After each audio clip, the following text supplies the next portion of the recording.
Hi, and thank you for tuning in to the Nature Conversations podcast. I'm Dr Adam Forbes.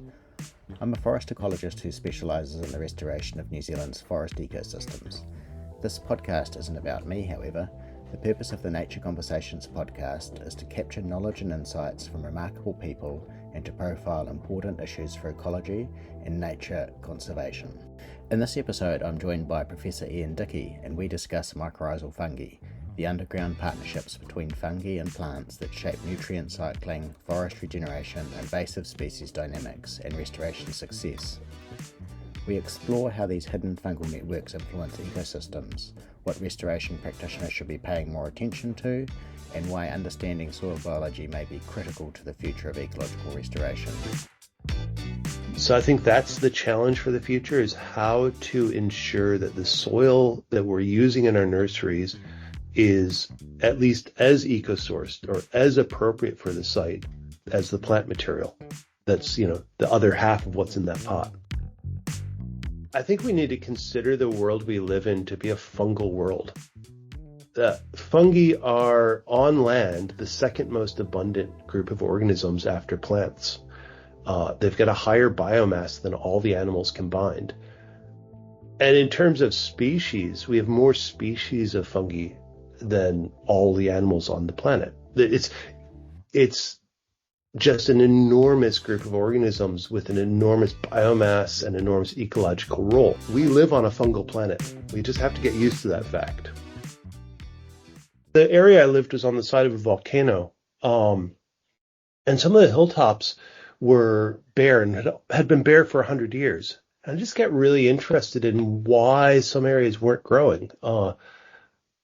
What was keeping that system from coming back to forest? So when I came back to the U.S., I joined a PhD program in restoration ecology. I sort of had a vague idea I was interested in soil. So I did a rotation with Professor Roger Coity, and I just fell in love with his work on mycorrhizae, and that was that. Sort of set my direction for the rest of my life. So at a basic level, what are mycorrhizal fungi and what are they actually doing for plants? This is hard to do at a basic level. It's a really complicated topic, but I'll do my best. We do need to separate the two major types of mycorrhizae. So you've got one type that are called arbuscular mycorrhizae. They're a pretty small group of fungi, a few hundred species, and it's a really ancient symbiosis. When the first plants sort of colonized land, crawling out of the ocean, they didn't have roots yet. And the way they were able to take up nutrients was through these arbuscular mycorrhizal fungi, which would colonize the plant roots and then explore into the soil in a very efficient way, giving the plants access mostly to phosphorus. That was the key limiting nutrient. And they do it mostly by just being very efficient, by having very, very small cells, whereas the plant roots are quite coarse and would take a lot more investment. That type of mycorrhizae, arbuscular mycorrhizae, remain the most common type of mycorrhizae today. Like more than 80% of plants still have that one type of mycorrhizae. Then we've got this other group, which are called ectomycorrhizae, and they're really totally a different thing. Ectomycorrhizae have evolved a lot more recently, and only about 2% of plants form them. Just a very few plant species. But that 2% happens to include most of the really important timber species of the world. So in New Zealand, our native beech, our manuka and our kanuka are all ectomycorrhizal, and also our most important timber trees, particularly pine, radiata pine, and Douglas fir are ectomycorrhizal. And the fungi there are quite different. Different group of fungi, very diverse, literally thousands of species. And they not only take up phosphorus, but they have also give the plants access to organic nitrogen. So they're restructuring not just the community that's present, but also the way that nutrients are cycling in the ecosystem. I don't know if that was basic, but that's as basic as I can kind of make it. You did a great job there, Ian. So if we remove these fungi, what would happen? That's a really interesting question to sort of think about. Plants are quite variable in how they respond, how much they rely on mycorrhizal fungi. So if you eliminated mycorrhizal fungi completely, you would see a lot of species would just be gone. orchids, most of the forbs, most of the broadleaf plants, pine trees, nothofagus, those species would all be just unable to survive. Grasses, we have a lot of what we call C3 grasses in New Zealand. They're a little bit less reliant, so I think grasses would sort of hang on for a while. They'd do okay. And then there's a few plants that don't need mycorrhizae that have evolved their own strategies for nutrient uptake. So a lot of weedy species, the brassicas, Muehlenbeckia, for example, and some of there's a family of plants called the Proteaceae, rewa being an example. They don't actually have mycorrhizae. So we just see this shift in dominance to some very odd plant species in the short term.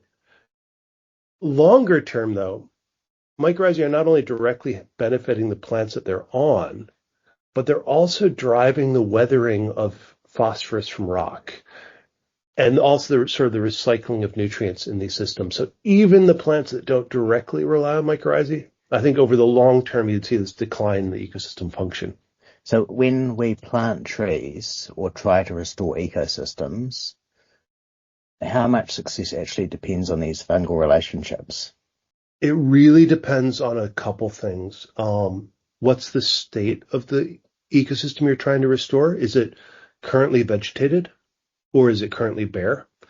If it's vegetated, the plants that are there probably have arbuscular mycorrhizae.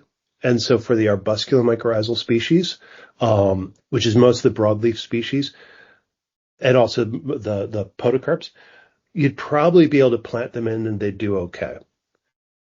If you're dealing with an ecosystem that's really degraded, like say a mine reclamation or a urban site that was really run down, that's where adding mycorrhizae might become more important. And then if you're talking about Kanuka, Manuka, or beech, there it's really, really critical that you be thinking mycorrhizae because they have these more specialized associations. So yeah, it's not a simple answer. You have to know what's in the ecosystem you're looking at and what plants are you trying to get to grow there. Yeah, and just thinking on what you're saying, are there any kind of rules of thumb or approaches that you could recommend for making that appraisal of a site, like in terms of trying to predict what the status of the mycorrhizal community might be and therefore where you're at in terms of what you might need to step in and do, maybe inoculation? Yeah, I think if you're supporting a fairly diverse plant community on the site already, and you're just trying to maybe bring in some indigenous tree species, particularly sort of general hardwoods, you're probably okay. If you're, as a rule of thumb, if the site is dominated by really weedy species and just not very lush growth, that's where I'd be much more concerned. And then again, if you're trying to bring beech in, I think you've got a special thing to worry about of how to get the beech to establish. Yeah, thank you. That's really interesting. And how would you think, say, land that's been cleared for multiple decades and has been grazed in exotic pasture, as a pastoral setting, what are the chances of having beneficial mycorrhizal still active in the soil? Is it possible to say, or do you have a feel on that? Well, the grasses will support mycorrhizal fungi, arbuscular mycorrhizal fungi. It's more a question whether they're the right ones. And so you've got a few hundred species there. The grasses will support some of the generalist species. It is entirely possible that you could improve your success by bringing back some of the indigenous species of fungi. But that's speculation right now. We really don't have enough evidence to be certain. Okay. No, that's great. This is so interesting talking to you about these questions that have been flowing around in my head for a long time, and I've been talking about this with people a lot. So, I mean, you mentioned your earlier days down in Panama, I think it was, when you were interested in, obviously, the role of mycorrhizal and your interventions and your moving soil around and so on. On that point, can we introduce or restore these mycorrhizal communities, or is it more complex than that? I think we can do a good start. For actomycorrhizal fungi, is a pretty standard technique to take sort of the forest soil from under an established stand and then add that to the seedlings in the nursery. as a way of bringing mycorrhizal fungi in. You're not getting the whole community. There are some fungi that really don't like growing on seedlings. They need more mature plants, but you're at least getting some of that fungal community inoculated. For arbusculum mycorrhizae, you can do the same thing or look at chopped up plant roots as another way of bringing in the inoculum. And we've done that successfully in an experimental sense. There's not proof that it's a worthwhile investment. I mean, I always would suggest doing some trials and seeing what works on your site.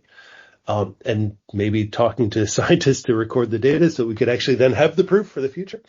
But yeah, we can definitely make strides. That method's not perfect. You're bringing in a complete community, and so you are bringing pathogens with it as well. In general, I think that's a risk that's worth taking, but I always like to make clear that if you're taking a whole soil inoculum approach, you're bringing everything.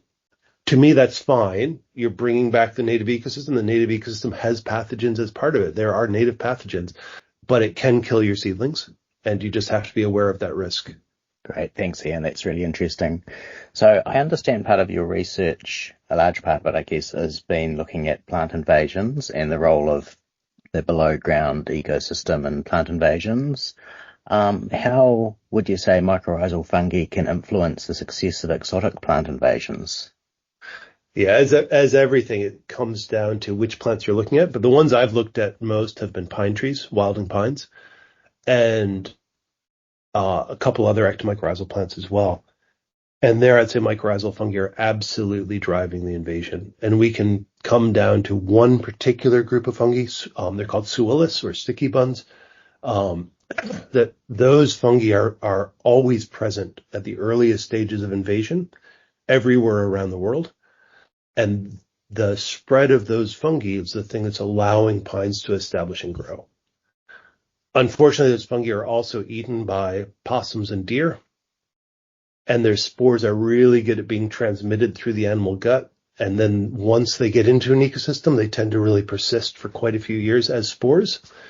So there's not a lot you can do to prevent the spread of the fungi. And once they're into the system, they're there for the long term. So yeah, pretty key. Different other ectomycorrhizal plants have different fungal associations. So you see like birch tends to invade along with birch bolete.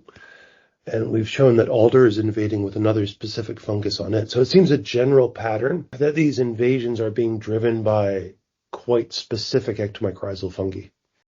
So do you think we're underestimating how much invasions are driven by what's happening underground? Like I see from what I've seen of wilding pine research, for instance, I've seen a lot of work on seed dispersal and like with prevailing wind directions and that sort of focus on that aspect of the ecology of an invasion. How are we tracking with our recognition of the below ground processes in this management issue? Yeah, I think we're getting there. I mean, we're doing a lot of work in this field, and there's definitely a lot of interesting things going on below ground. It's not just the mycorrhizal fungi, it's huge changes in the whole way that nutrients are cycling. Much faster cycling of nutrients under these invasive pines.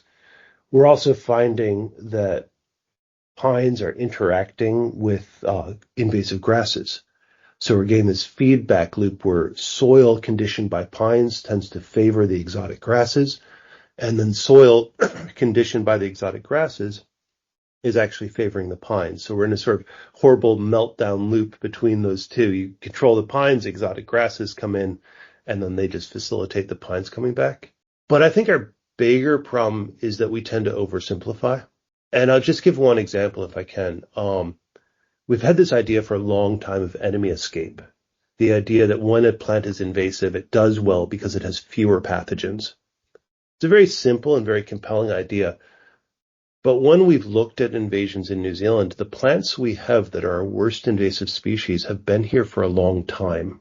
They may have had enemy escape 50 or 100 years ago, but that's worn off. And when we actually look at their fungal communities today, what we see is that they are supporting more pathogens than the native species. Now you might think, oh, good, a very simple view, more pathogens, they must be doing worse. But unfortunately, it's not that simple. What's happening is these invasive species are building up pathogen loads, and they're building up the loads of the generalist pathogens, ones that can affect multiple plant species. And then through work by Lauren Waller and Warwick Allen and others that I've worked with, we found that those pathogens are actually spilling over back to the native species. So they're accumulating on the exotics, which are fast growing, add a lot of energy to the system, build up the pathogen community. But rather than hurting the exotic so much, they actually start hurting the native species more. So yeah, I think it's not so much that we underestimate, but maybe that we oversimplify the roles of fungi in these ecosystems. Yeah, okay, that's so interesting. So for restoration practitioners out there, practical people on the ground that are wanting to have successful establishment of either planted trees or maybe natural regeneration as well, coming from a whole lot of different starting points and different levels of disturbance, what would be one thing that practitioners should be paying more attention to or thinking about to achieve this successful outcome? I think the single most important thing is thinking about the soil in the pot.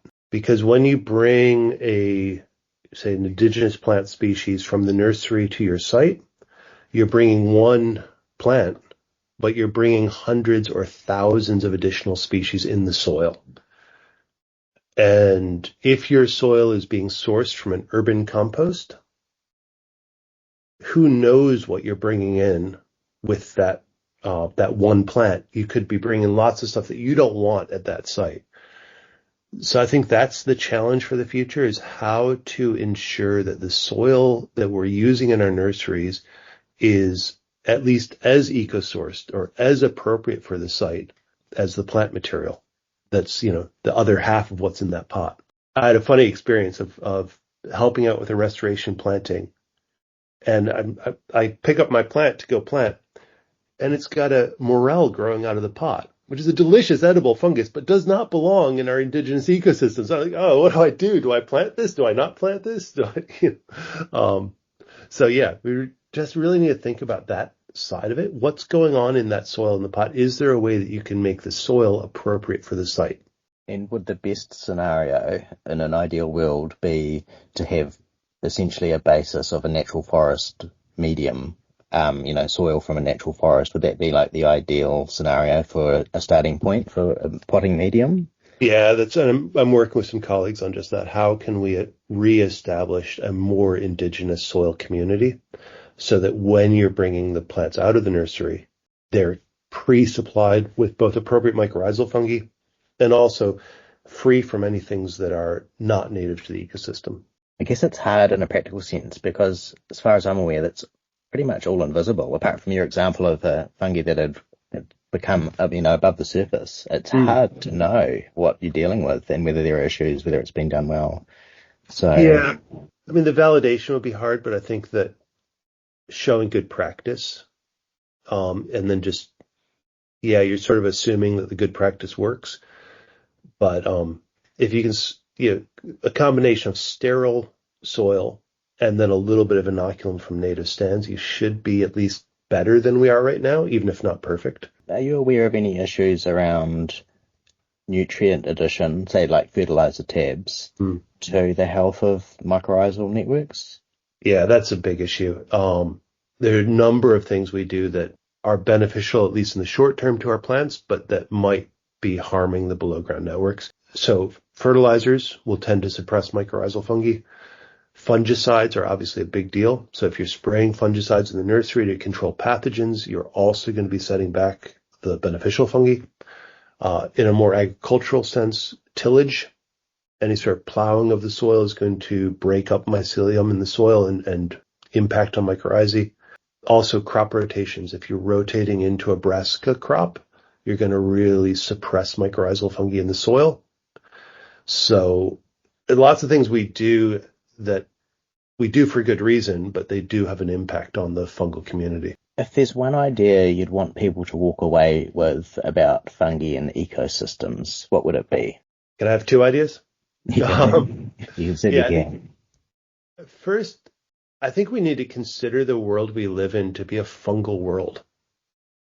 Fungi are on land the second most abundant group of organisms after plants. They've got a higher biomass than all the animals combined. And in terms of species, we have more species of fungi than all the animals on the planet. It's just an enormous group of organisms with an enormous biomass and enormous ecological role. So that's one idea, is that we live on a fungal planet. We just have to get used to that fact. The other idea is that despite the fact that we live on a fungal planet, we've invested very, very little of our scientific and conservation effort into understanding fungi. There's really only a handful of scientists in New Zealand, some very good people, but we need more working on understanding the role of fungi and other soil organisms in both productive and natural ecosystems. It's a huge and I think largely untapped world of knowledge yet to be discovered. I think something that a colleague of mine pointed out to me is that when we started planting pines in New Zealand, the success rate was quite low. And investing in decades of research and trials, we've reached a point where we're incredibly good at growing exotic pines. We have never put that investment into understanding how to grow indigenous plants. And I think that when you look at it's challenging. We're struggling to do restoration on a lot of sites, but we used to struggle with pine and we don't anymore. And I think that to me is really inspirational. It says if we put the investment in and we learn from our experiences and invest in the science, we can make indigenous restoration much, much more successful. Yeah, it's a challenge for now, but it's an achievable goal. It sounds very good. Thank you so much, Ian. Look, you've had some fascinating perspectives you've shared with me. Thank you so much. I think the listeners will really have enjoyed that. Thank you for sharing that with me today. And also thank you for your work. Your work on this fundamental and important topic. So thanks for joining me on the podcast, Ian. Thanks for having me. Much of restoration focuses on what we see above the ground, the trees, the weeds, the changing landscape. But Ian highlights beneath every above-ground ecosystem is another living world that plays a fundamental role in whether forests recover or fail. One of the things I took away from this conversation is how much of the living world exists beyond what we can immediately see. Forests are not just a collection of trees, but relationships, complex networks of exchange, cooperation, competition, and adaptation unfolding both above and below the ground. At the same time, this conversation highlights how much we still do not understand. If we want restoration to become more successful, resilient, and ecologically grounded, Ian highlights that we need far greater investment in research, awareness, and best practice around soil biology and fungal ecology, both within science and on the ground in restoration practice. A big thank you to Professor Ian Dickie for sharing his knowledge and perspective. Keep up your important work, and I hope to see more of your knowledge coming through in restoration best practice going forward. Thank you very much for listening. If you enjoyed the episode, please share it with someone who you think could be interested. Whether you work in restoration, spend time observing the natural world, or are simply curious about how ecosystems function, I hope these conversations offer useful ideas, inspiration, and a deeper connection to the living systems around us.